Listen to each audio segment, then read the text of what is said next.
Good afternoon or good evening. Today we are going to learn about genetics.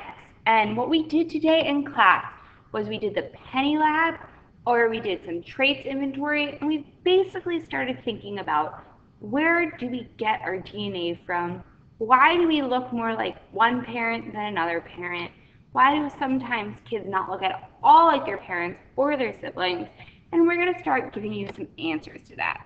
So I want you to take out a piece of paper and I want you to title it Genetics Notes 1. So it needs to say Genetics Notes 1. You'll be adding to these notes. And we're going to first start with the question, where do we come from? A lot of you guys know that we come from a sperm and an egg. So here is a picture of a sperm and an egg. And that's kind of all you know. So when those sperm and egg come together, and only one sperm gets into any egg, more than one sperm gets into an egg, then that egg does not do anything. That egg dies. Okay? So in any human being, every human being came from one sperm and one egg. And those sperm and egg come together and form something called a zygote. So I'm going to write sperm plus egg equals zygote. You should be writing that down. So what is a zygote? A zygote, okay, is the result, the cell, it's a cell, it's a single cell that results from the fusion of the sperm. One second. From the sperm and the egg. So it's a single cell. So you guys need to know and remember that it's a single cell and it results from the fusion of the sperm and an egg. So a zygote, inside that zygote that occurs in the woman's uterus or fallopian tube, okay, 9 months before you're born, and happens from fertilization, the zygote will then divide and divide and divide and become a multicellular organism. And whatever DNA is in that zygote will be in every single cell in the human body. So just like you guys know, the DNA in your skin cells is identical to the DNA in your blood. And the DNA on your hair cells is identical to the DNA in your saliva.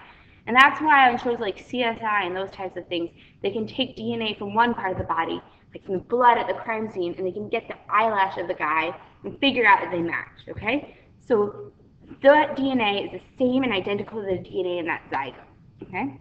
So, what is that DNA? That DNA, what is genetic information, okay? First, you need to know, okay, a zygote has half the genetic information from the father, okay, and half from the mother, okay? This means a sperm contains half of the father's DNA, father's genes / DNA, and an egg contains half of the mother's genes / DNA. Okay? They come together and they form a complete cell. Okay? So every human being, whether they look more like their father or look more like their mother, still only has half of their biological parents of each of their DNA. This is why you're not more your mother's son or your father's daughter. You're half of each. Okay? Some genes are stronger, and we'll get to that later. So let's look a little bit more at DNA and what it is. So you guys know from organic molecules what DNA is. But DNA is really, really, really, really long. Okay? In every single cell, okay, you guys can see this over here. We have a cell, okay? In every single cell, there's a nucleus, right? And in that nucleus, you find DNA.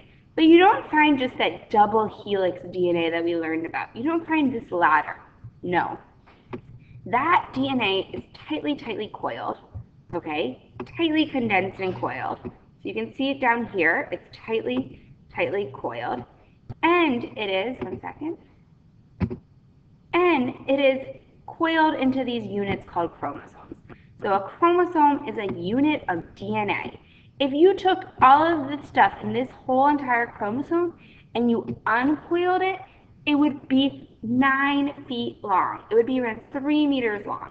That is really, really long. Yet, somehow, all of this DNA is inside every single one of your cells. And you have trillions of cells inside your body.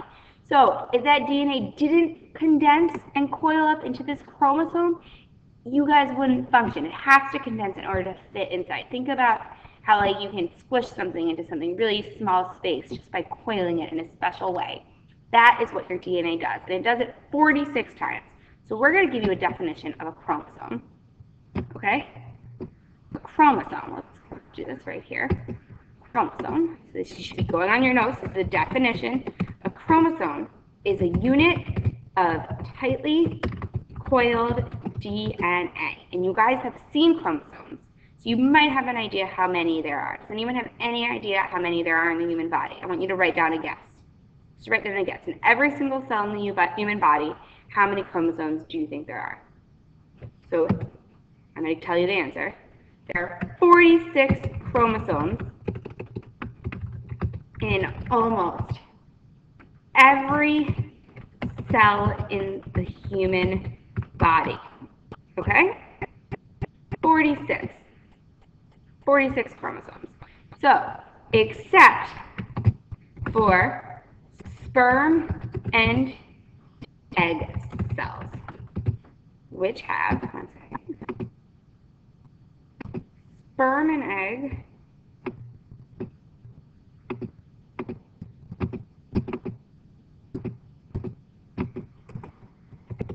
which have half. So what is half of 46? 46 divided by 2, and you guys can do the math. That is 23 chromosomes. So if we go back to this page over here, and we look at this, we can imagine that there are 23 chromosomes that the father is giving, 23, and 23 that the mom is giving. And actually, if you looked even closer, you'd see that when fertilization occurs, when these fuse and form a zygote, the nucleus is actually fused together. The nucleus with all the genetic information actually combine. They kind of like go to a party together. So let's go back to our last page.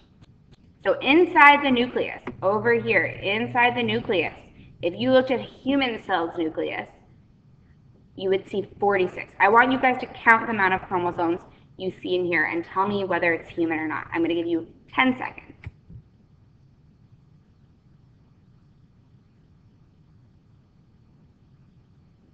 So you probably counted, and you counted 8. So this is not a human cell. This is actually probably a fruit fly cell, which will be breeding next week, which has 8 chromosomes. So we're going to go back down to our notes. We're going to look at our definition of chromosome. Chromosomes are a unit of tightly coiled DNA. There's 46 chromosomes. It's a lot easier for us to count chromosomes than it is for us to count DNA. So let's look at the next picture. The next picture over here is a picture. They took a photograph of a cell of some type of organism, and then they rearranged, and they saw that some chromosomes are the same height. So you can see that this chromosome over here, okay, is the same height as this chromosome. And it goes from largest to smallest until you get all the way down here, okay? Can you guys see what's wrong with these chromosomes? Does this person have 46 chromosomes, or is there something wrong with their cells? Okay, give you 10 seconds to try to figure out what's wrong with their cells.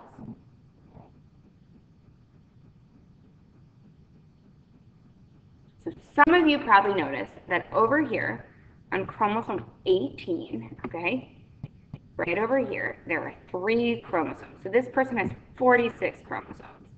They actually have a genetic disorder because they have more chromosomes than they actually need. And this person would have something similar to Down syndrome, okay, or they'd have probably some mental retardation and some issues with that.